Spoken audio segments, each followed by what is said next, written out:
Hello, hello, hello, and welcome back to another episode of Believe in Lines. That's BLEAV in Lines, right here on the Believe Network. I'm your host, as always, at Javanagh87, Jack Cavanagh, and I am joined by a man who knows a little something about free agency, a little something about the Detroit Lions. He was an All-Pro, an interception leader, an all-world safety for the Detroit Lions. It's Glover Quin. What's up? Not too much, just following the news. It's been a crazy time for the Detroit Lions, crazy time for some of our friends of the show. Free agency, man, it is just wild. Yeah, man, it's a crazy, energetic, hectic, excited,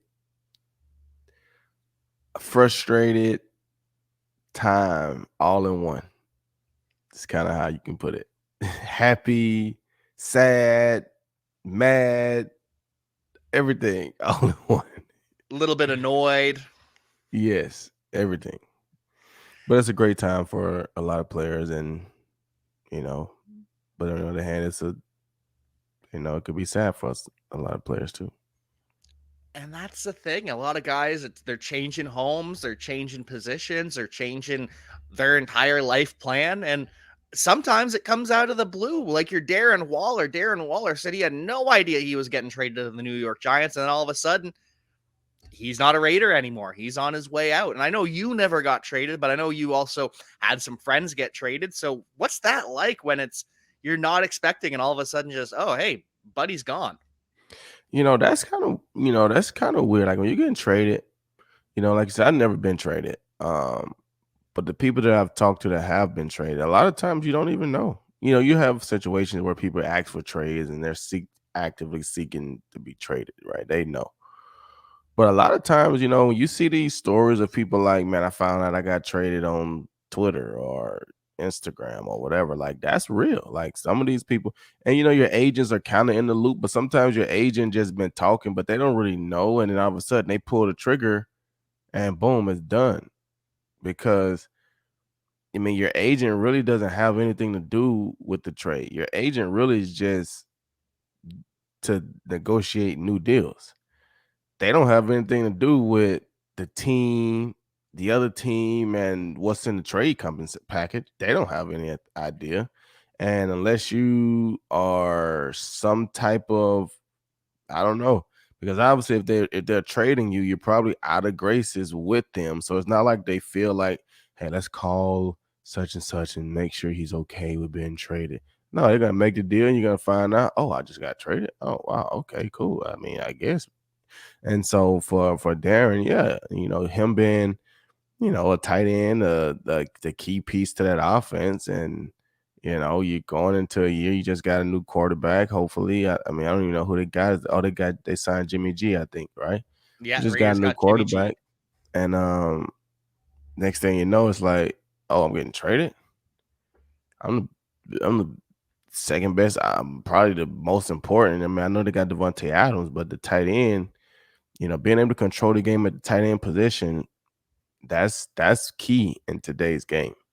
You put a lot of pressure on the defense when you can control a game from a tight end spot. Um, and now you look up, you get traded. I mean, you're going from Vegas to New York. Maybe he liked Vegas better. I don't know, but I don't know where that came from. That was out of left field. He was surprised. I was surprised. So I don't know, man. But those trades are crazy. Bet Online remains your number one source for all your college basketball betting this season. Get analysis of every play, prop, and point at Bet Online. You'll find the latest odds, bracket contests, team matchups, and game trends at Bet Online. Updated odds for everything from live games, the conference championships, right through to the Final Four and championship game. BetOnline is your college basketball headquarters this season. Head to the website today or use your mobile device to sign up and receive your 50% welcome bonus on your first deposit. Be sure to use our promo code BELIEVE to receive your bonus. That's BLEAV to receive your bonus. Bet online where the game starts. Yeah, I did not see that one coming. Correct me if I'm wrong. I feel like the only time players are kept in the loop is if there's, say, it's a veteran, it's a respect factor. It's like, hey, it's time to move on, but we're going to keep you in the loop. Either that, or they need a new contract in order to make the deal happen. Like the Philadelphia Eagles with AJ Brown, they weren't trading for AJ Brown and then getting the contract done. The contract had to be signed when the trade went through. So other than that, though, it feels like it's a lot of surprises. Bud Dupree from the Titans, he said, I found out on Twitter that I'm getting cut. Stuff like that just blows my mind. Yeah, and that was weird because, the team generally calls you and tells you that they're gonna release you, you know. Um, Most of the time you know it already.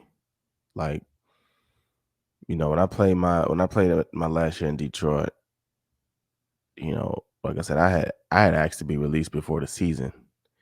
They didn't want to do it. And then the way the season went and just the vibe, like I was gonna retire anyway. But they called and released me, in February. So they generally call you and tell you that they're gonna release you. I've never really seen or heard many times people just like, yeah, I found out I got cut on Twitter because the team generally calls you and release you. Now trades, yeah, you might find out about that on Twitter, but cutting, they supposed to call you and at least tell you. Yeah, just a little bit disrespectful almost. Like I've put in all this work. I understand with the trade because it happens at the snap of a fingers. But with a cut, you've put forethought into this. You've been planning this for a while. Just to not call it, I don't know. It feels disrespectful. And on the other hand, you get some players announcing that they're going to be leaving, announcing that they're going to be cut, like Darius Slay did, announces he's going to get cut, and then the Eagles decide we kind of regret that. We don't want to get rid of you, Darius. How about we give you a 2-year, $42 million extension instead? Stays in Philly, but that whole saga was weird, and I'm sure you were following it, just kind of like, what the hell is going on here? Yeah, I mean, and that stuff happens, right? Because when you say you're going to cut somebody, right? Well, you don't officially cut them until the league year, probably, right? So, like I say, they informed him, "Hey, we need to lower your salary cap number, yada yada yada." Okay, well, I don't necessarily want to restructure my deal, right? You want to lower my salary cap? Give me an extension. Well, we cool. Seek a trade. Cool. So that's when you see the reports. Oh, the Eagles give Slay permission to seek a trade. Okay. No trade comes about. Well, we're probably going to have to end up releasing you. So he was informed, I guess, 2 or 3 days before he's going to be released. So then when that starts spreading around the NFL, these other teams are like, oh, well, I guess Slay's going to be on the market. It's the free agent tampering period. Maybe we can call Slay and see if we can get a deal done if he's going to be a free agent. Right.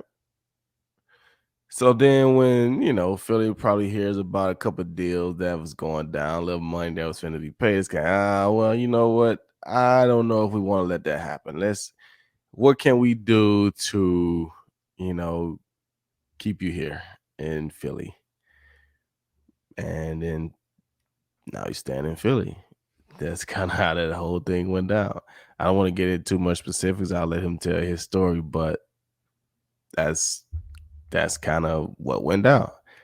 He had another team in line to sign, and Philly came back. It's like, nah, let's make this right. And he told him what he felt like he wanted, what he needed. They made it happen. Now he's still in Philly. It's the craziest thing. That's really incredible. The fact that wait, that they're trying to sign you? No, I don't think we're about Right. that. And I'm not going to ask, but I have heard rumors that the Dallas Cowboys were sniffing around Darius Slay before Stephon Gilmore trade went through. I'm not going to ask you to confirm, just I could see the Eagles saying, "Oh wait, the Cowboys? Nah, we're gonna keep you." Well, the team that he told me it wasn't the Cowboys. Oh, okay. So I won't ask. I won't push you on that where the offer was, but that was my first thought. Well, yeah, the Eagles aren't going to let him go to the Cowboys, right. but yeah, and the Cowboys trading for Stephon Gilmore too. I don't know if that one, because Gilmore doesn't talk a lot in the media. You don't know if that one was a surprise to him or if he knew it was coming. But man, there are just some crazy moves across the NFL that you just don't see coming. Now you got Trayvon Diggs and Stephon Gilmore together. Yeah, that was weird to me. I'm just being honest. Like that was weird to me because I feel like, having two good corners is good, but none of that matters if you don't have good safety play. And like they must really like their safeties.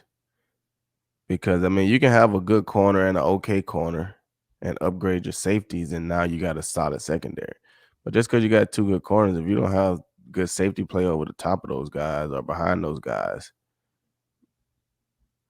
they're not going to be able to be as good because it's still hard. It's still hard. Like you still got to have some help every now and then. Um, but I was like, yeah, man, I'm pretty sure there's some more pieces to the puzzle that the Cowboys could have used or did than trading for another like corner. And I know Stefan's getting older, and maybe he didn't cost as much, but I don't know. I probably would have did something different with that. But shout out to Stefan. Now he's in Dallas.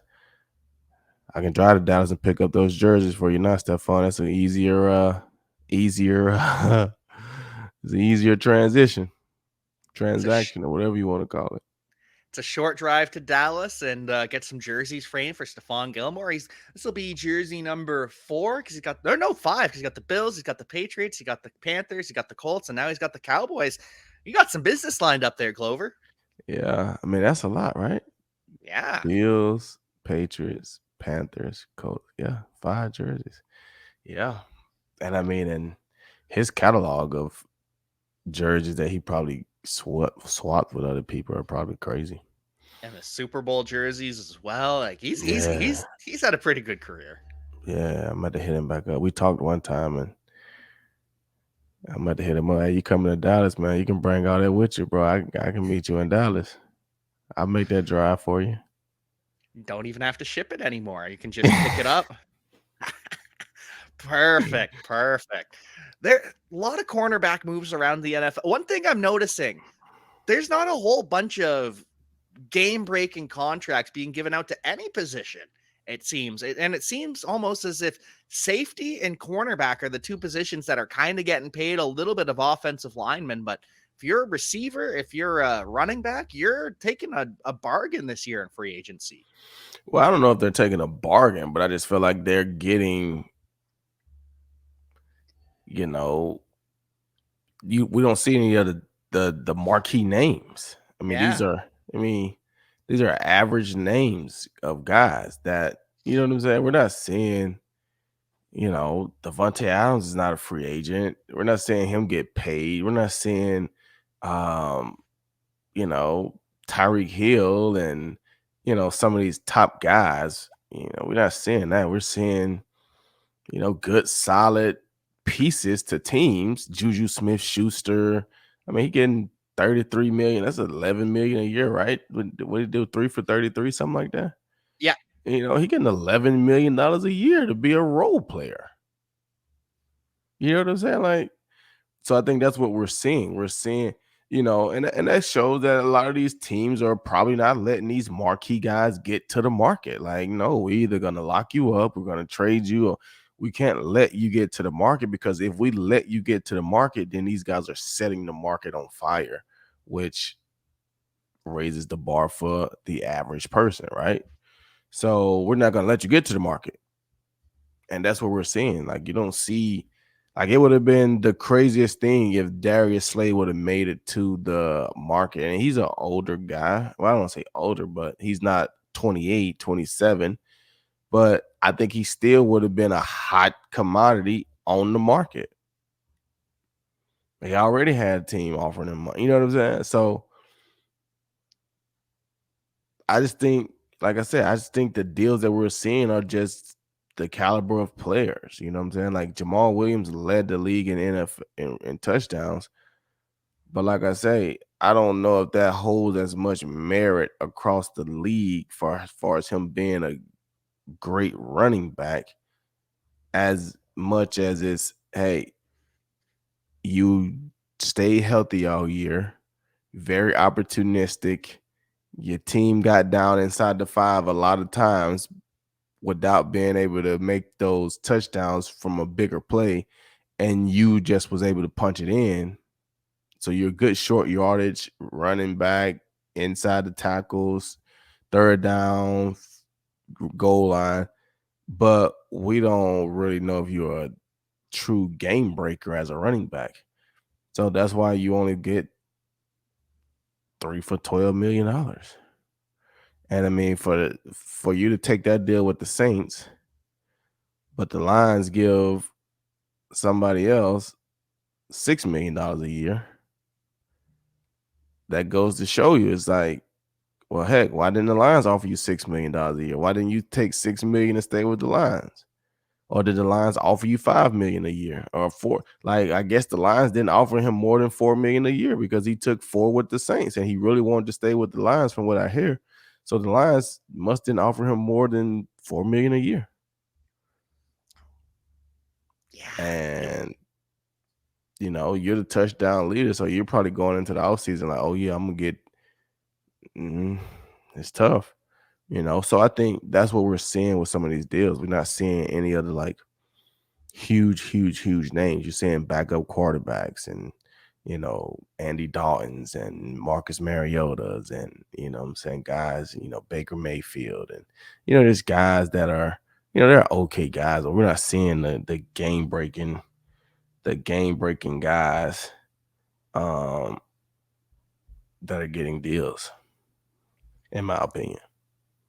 I think that does add up. I was kind of surprised because Christian Kirk last year, he got the $18 million a year deal at wide receiver. But at the same time, that market was being pushed up because A.J. Brown just signed his extension. It wasn't on the open market, but he signed, Devontae Adams signed, Tyreek Hill signed. A year later, those contracts are in the rear view mirror. And it's, no, I'm not paying you near $20 million a year. You're not worth that. Running back, the top running back contract we've seen is $6.25 million a year, which is good money, but it's not near the top of the market at running back.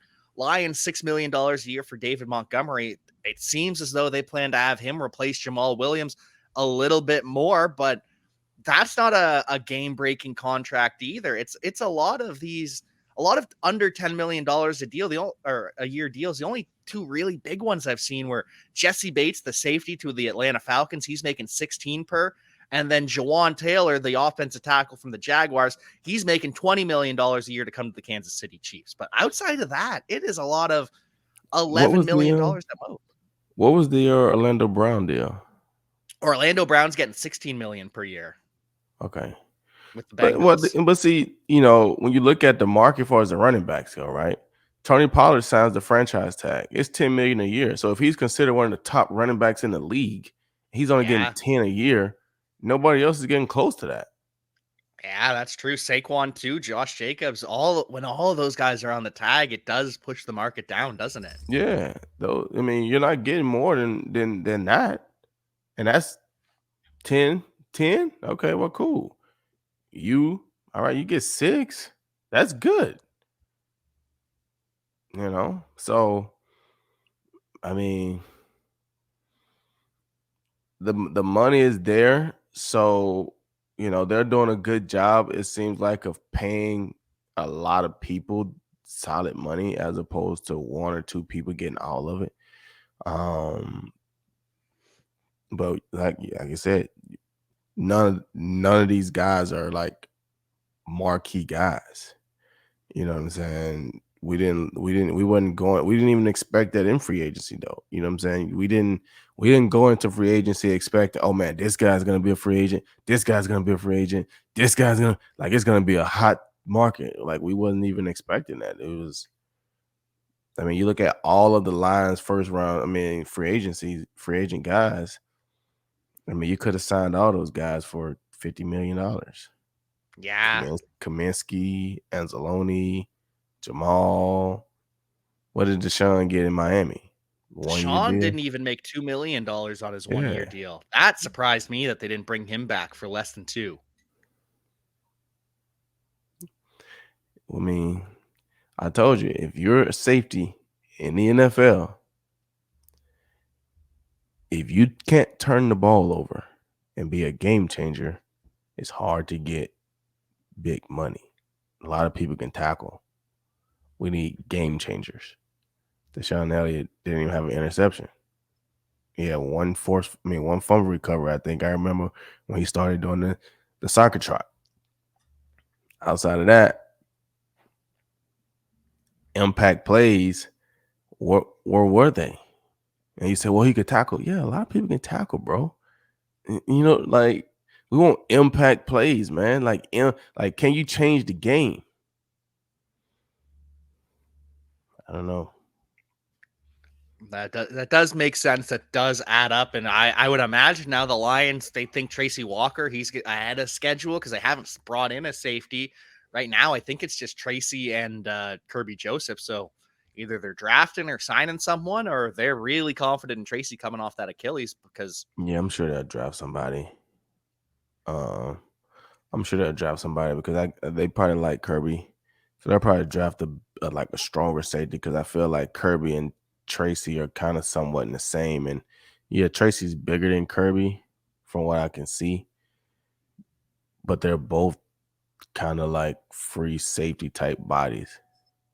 With those guys, I think the last thing I was saying, I think they're one and the same. And so I can see them adding a young, strong safety, somebody that they can find in the draft that's a big body that can tackle, you know, but because still I turn think, it over. yeah, but you're gonna always want somebody that can do that, but you will want somebody that really wants to fill that strong safety role because, like I said, if something happens with Tracy, now you got a true strong safety and a free safety with Kirby. If something happened with Kirby, you still have a true strong safety, free safety with Tracy and whoever they drafted. So I can see them drafting a guy in the third round, probably again like a Kirby Joseph, third or fourth round if they have any. I think they got some good picks coming up. 6 picks, I think, in this year's draft. Yeah, and they got 5 in the top 80, something like that. Yeah, so um I think they can get some good guys. And they've already done a pretty good job on defense and free agency. They brought back a bunch of guys. They brought back Alex Anzalone, team leader, team captain, John Kaminsky, who's kind of that edge inside rusher, nose tackle Isaiah Buggs, who wasn't a captain, but kind of became a vocal leader for the team towards the end of the year. And then they bring back Will Harris in the slot, but he's likely going to be down the depth chart. He's not going to be starting anymore because they signed Cam Sutton from the Pittsburgh Steelers. He can play slot, he can play outside. And they signed Emmanuel Mosley from the 49ers. He's coming off an ACL tear, so he might not start the year. But I believe they would expect him to play outside and to start. But either way, they've gone from, okay, now it's Jeff Okudah, it's Jerry Jacobs, and it's Will Harris. Those are our 3 starters. Mike Hughes, he's a part-time starter, to now Will Harris is a backup. Okudah and Jerry Jacobs, one of them's probably a backup. And they've added 2 veterans. Yeah. Like I said, I think you see the same thing with Jeff. Jeff came around and had a good year last year, but he still, 1 interception on the season, I think. I mean, it was a pick 6, but still, it's only one interception. So, it's just tough, man. It's tough. And you're right, one of those guys, because they paid Cameron Sutton, he's gonna play. If Emmanuel Mosley, I think that's his name, right? Yep. He comes back off of his injury, he's probably gonna play. And did they sign him? Did they get him for the slot? I mean, I think that's why you saw the deal that they gave Will. 1 year, $2.5 million. Hey, you can kind of be a special teams guy for us and kind of like a fill-in. If we need you at safety, you can play safety for us. If we need you in the slot, you can kind of do these things for us. But or we're not expecting you to have a prominent role. So we give you 2.5 mil for a year. See how it go. You know. And that's why I kind of like continuity when you can bring back so many key pieces, because it doesn't mean they're in the same role as last year. Now you got a guy like Will Harris who played starter snaps for you last year, and you don't have to rely on him, but you keep that same continuity. Everyone knows everyone. You get that feel. So I like those kind of moves. I like the Lions bringing back so many guys, and I'm hopeful for Cameron Sutton and Emmanuel Mosley that they can ball out. Like you said, we gotta hope that they can be big time playmakers for us. Right. You got to turn the ball over. Your defensive back in the league, turn the ball over, and you can put yourself in a situation. Be a tough tackle. You don't have to be the biggest tackler, but show that you're willing to tackle and turn the ball over, and you can get some money. You can get a lot of money in the NFL as of late, depending on your position, of course. But some positions they are breaking the bank. Others they're $11 million for not top of the market cornerback money. I'll take 11.5 or $11 million a year. Dude, that's $11 million a year. Like I said, when I was a free agent, like nobody was getting deals like that. You know what I'm saying? So now just to see um average guys, or I won't say average, but like, not the big marquee name guys getting $11 million a year is like, wow, okay. But there's more money to spend, and so they're spreading it around, giving more guys money. But More guys getting money. It's less. Well, the high end contracts are still the same. It's just they're spreading around the money. They're not paying the second tier of guys that they have, it seems. And the Lions, they're also paying a former teammate of yours. They bring back Graham Glasgow. I don't know if you saw that, up to $4.5 million. So he's going to be competing at that right guard position with Hal Vaitai coming off the back injury. And at worst, he fills in for Evan Brown, the center slash guard who goes to the Seattle Seahawks. But you played with Graham Glasgow. Any thoughts with him returning to the team? man, Graham was my locker mate. Was he? Yeah, Graham was my locker mate. I need to check on Graham because he was really into the Bitcoin when it first came out. Like really into the Bitcoin. So I need to check on Graham, make sure he's still okay. But Graham, yeah, Graham was a funny guy, man. Graham used to, oh my gosh, man. We would travel, have an away game. Graham would have his suit on. And then he would fold his suit up and put it in his bag. And the next week we would have an away game. He'll pull it out the bag and be like, well, I got to put this suit back on. Graham, yeah, I just folded it up and put it in my bag. You can't do that, Graham, man. The Graham was a suit funny deserves more guy, man. respect. Man, Graham was one of those guys, man. He was, oh my gosh, man. He was Graham. But yeah, he was my locker mate. But he's a good football player. He's been around a long time. He's a good old lineman. So it's good to have him back in the locker room. It'd be good to get out there and check out old Graham. That is the most offensive lineman thing I have ever heard. No question. He's got the suit on, but he's got all the folds in it. Oh my goodness, Graham. Yeah, it was bad. But he was young. He It's was an spending all offensive his money line on thing. Bitcoin. He was spending all his money on Bitcoin, so he wasn't buying any suits or anything. So he had his one little black suit. He folded up, put it in his suitcase, and when it was time to travel, he pulled it back out. It was the funniest thing. It was the funniest thing. You got to get that thing cleaned. You got to get it pressed. You got to get the fold marks out of your suit. The suit deserves more respect than that, Graham. But Mm, at the same time, I want my offensive lineman to be like that, just the right. road grader nasty. So really love that signing, and love that the new front office of the Lions are like, hey, we're not shying away from the past. Graham, you did some great things for us. You did some great things for the Broncos this past year. Let's make it work. Let's bring you back. Yeah. Not the suit though. Get a new suit. I mean, hopefully he's graduated from that. He's a little older now, Graham. I mean, you've been in a couple years. Hopefully Bitcoin didn't do you that bad, but you should have a couple more coins in your pocket. Get you at least take your suit out the suitcase Yeah. and put it in the cleaners. But yeah, I think that's a good sign and get him back. Good veteran on the O line, a piece that can plug in and play probably a lot of different places on the O line too. So he'll be a good guy that just wanna, I mean, he's a Michigan guy. He's a True. Michigan guy. So he'll be happy to be back. True. I forgot he did attend the University of Michigan. The whole Glasgow family did. Now that I remember it.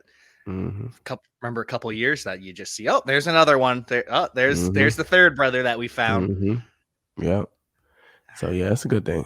And like you said, I like that about the front office has really been doing a good job. I think Brad Holmes has really been doing a good job with how he's building the team, bringing guys back, bringing in new guys, finding those diamonds in the rough, those guys that can really play good football, but they don't cost you the whole salary cap.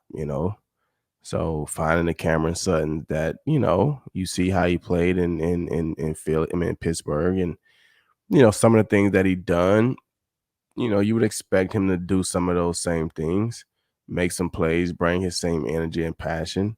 Um, it's a good signing. The Emmanuel Mosley, like some of the things that you saw him do before he got hurt.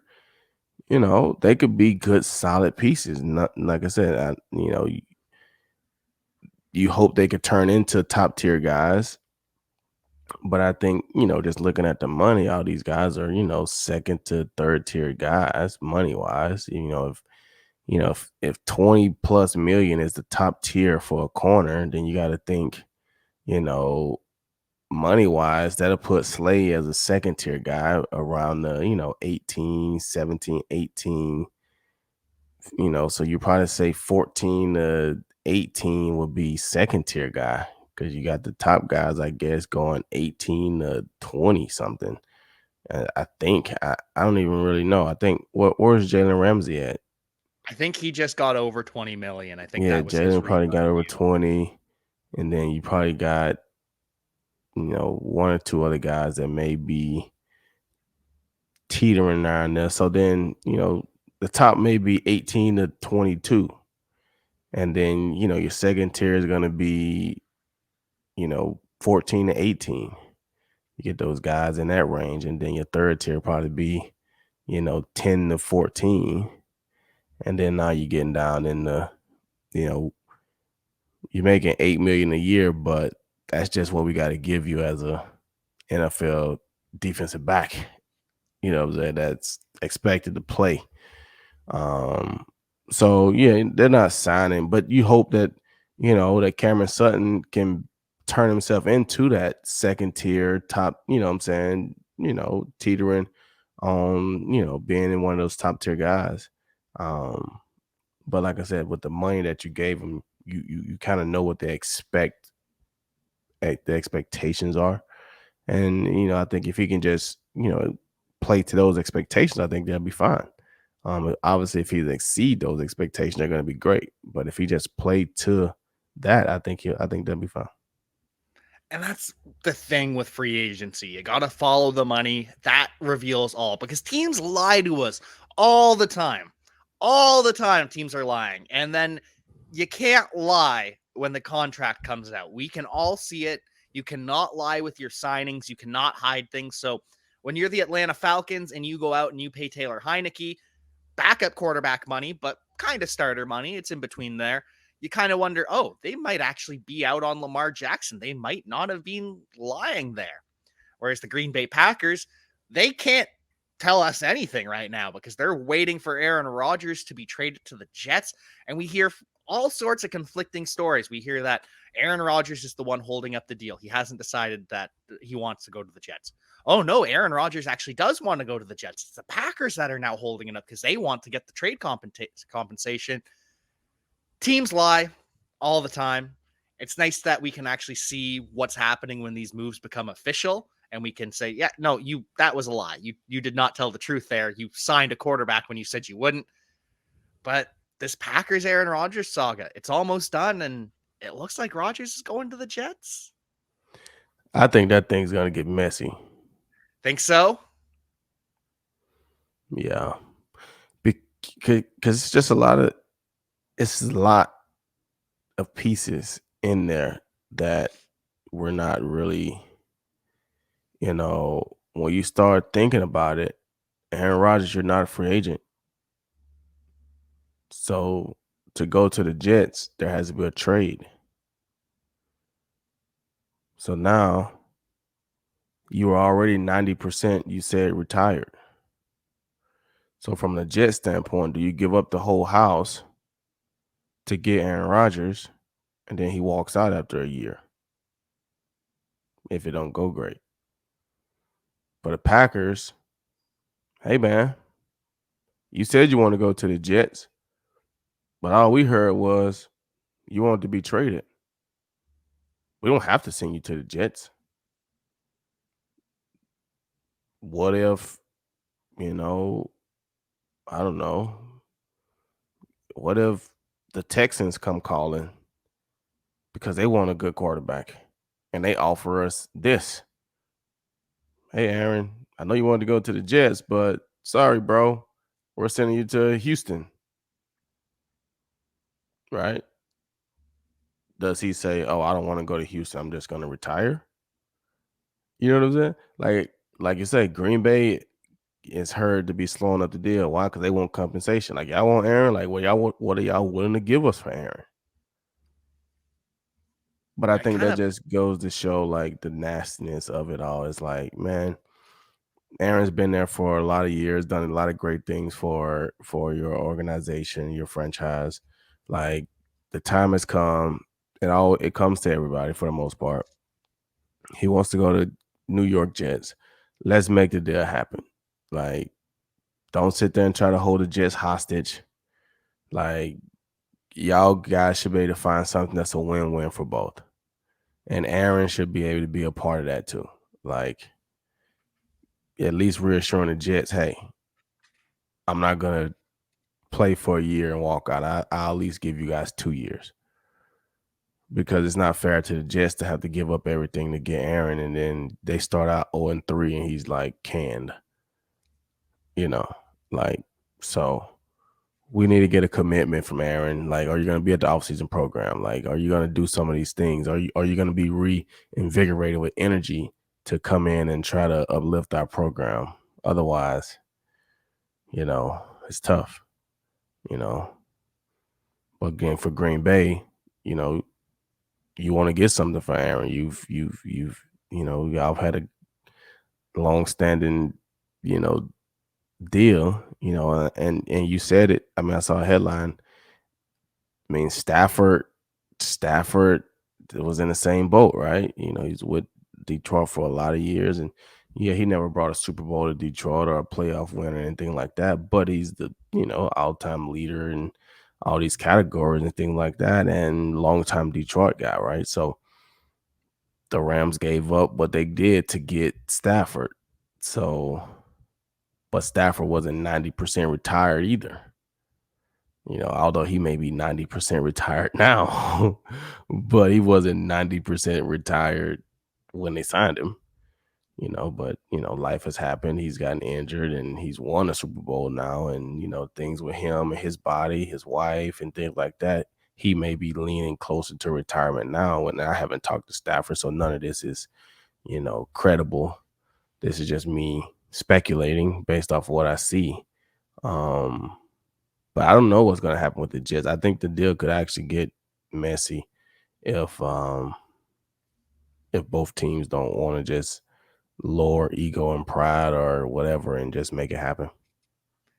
Yeah, and for the Jets, they're going to start feeling pressure from the fan base because, well, Aaron said he wants to come. Make it happen, Woody Johnson. Why hasn't it happened yet? You're really going to cause us to miss out on this? And I think you might be right. And I've heard rumors that Jimmy G, he hasn't actually signed his deal with the Raiders. Could the Raiders come and make a surprise run back at Aaron Rodgers? I'm not predicting that, but just there are a lot of opportunities for this to get messy. This thing can get messy. I'm telling you. It can get messy. Yeah, and it's the NFL and it's Aaron Rodgers, so of course it's gonna get messy, isn't it? He's the king of that, man. He's the king of that. He's the king of that, man. I think he loves it. He knows exactly what he's doing, man. He loves that trash. Oh, he does. He loves the drama. He loves to be in the headlines. The Adam Schefter text. Adam Schefter texted me, "Lose my number." He loves it. He feeds off of that. Yeah, Probably he does. probably loves the fact that we're talking about him right now. No question. No question.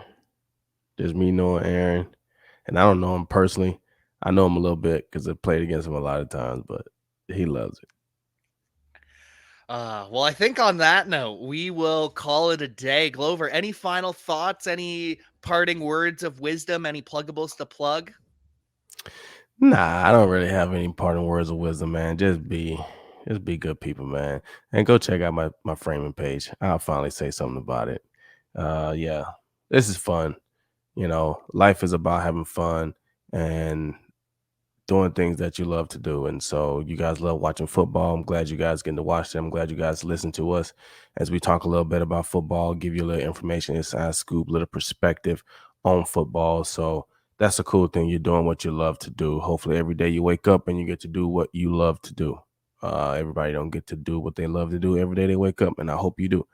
And that's what I get to do. I get to wake up and do podcasts sometimes. I get to do frames sometimes. I get to do things in life that I love to do. So make good decisions in your life so that you can wake up and do the things that you absolutely love to do. And go check out GQ Frames. Follow those passions wherever they may be. Follow at GQ_frames because that account is just absolute fire. The amount of legendary jerseys, the amount of cool things, title belts, books, the things that most people wouldn't expect could be framed. Glover is the man to do it. So you got to check out GQ Frames. Appreciate that, man. Should be some more exciting things coming through the pipeline. And we will be there to follow along with all the exciting things coming down the pipeline, both personally for you with your business and professionally for the Detroit Lions as well. But until then, we will see you next time. Peace.